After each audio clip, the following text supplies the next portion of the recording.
పెద్దపల్లి జిల్లాలో ఎడతెరిపి లేకుండా భారీ వర్షాలు కురుస్తున్నాయి. వాగులు వంకలు పొంగి పొల్లడంతో లోతట్టు ప్రాంతాలు జలమయమయ్యాయి. పలు చోట్ల రహదారులపై వరద నీరు ప్రవహించగా కొన్ని ప్రాంతాల్లో రోడ్లు కోతకు గురయ్యాయి. లోతట్టు కాలనీలు నీట మునగడంతో ఇళ్లలోకి వరద నీరు చేరి ప్రజలు తీవ్ర ఇబ్బందులు ఎదుర్కొంటున్నారు. జిల్లాలో సాధారణంగా 6.8 మిల్లీమీటర్ల వర్షపాతం నమోదు కావాల్సి ఉండగా ఏకంగా 84 మిల్లీమీటర్ల సగటు వర్షపాతం నమోదైంది.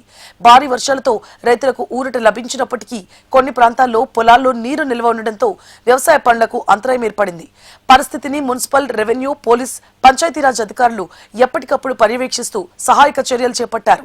జిల్లా మొత్తం సీజన్ వర్షపాతం 402.6 మిల్లీమీటర్లు నమోదవగా సాధారణంతో పోలిస్తే 6% మాత్రమే లోటు ఉందని వాతావరణ శాఖ వెల్లడించింది.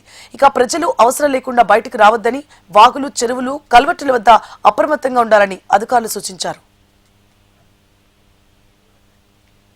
జగిత్యాల జిల్లాలో ఎడతెరిపి లేకుండా భారీ వర్షాలు కురుస్తున్నాయి. భారీ వర్షం కారణంగా జగిత్యాల ధర్మపురి రహదారి అక్వాయిపల్లె రహదారిపై ప్రవహిస్తున్న నీరుతో మంచిర్యాల వైపు రాకపోకలు నిలిచిపోయాయి. ఇక సారంగపూర్లో 176.3, సిరికొండలో 169.8, రాయకల్లో 124.8, వెలగటూరులో 142.3 మిల్లీమీటర్ల వర్షపాతం నమోదైంది. అక్వాయిపల్లి నాగారం మధ్య రహదారి తెగిపోయింది. లోతట్టు ప్రాంతాల్లో వరద పెరిగి ప్రజలు ఇబ్బందులు పడుతున్నారు.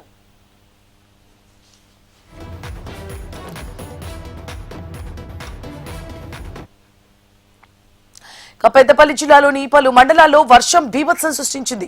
దీంతో ఎండిపోతున్న పంటలకు ఈ వర్షం ప్రాణం పోస్తోందని రైతులు ఆశాభావం వ్యక్తం చేస్తున్నారు. వర్షం కురవడంతో పొలాల్లో తేమ పెరిగి సాగు పనులకు అనుకూల పరిస్థితులు ఏర్పడ్డాయని రైతులు చెబుతున్నారు.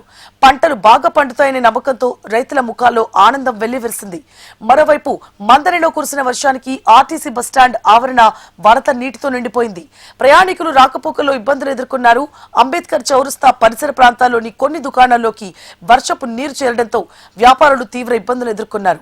నీటిని బయటికి తొలగించే పనుల్లో దుకాణదారులు నిమగ్నమయ్యారు. ఒకవైపు రైతులకు ఈ వర్షం ఆశలను చిగురింపజేస్తుండగా మరోవైపు పట్టణ ప్రాంతాల్లో నీటి నిల్వలకు ప్రజలకు కొంత ఇబ్బందిని కలిగిస్తున్నాయి. అధికారులు అప్రమత్తంగా ఉండి అవసరమైన చర్యలు చేపట్టాలని స్థానికులు కోరుతున్నారు.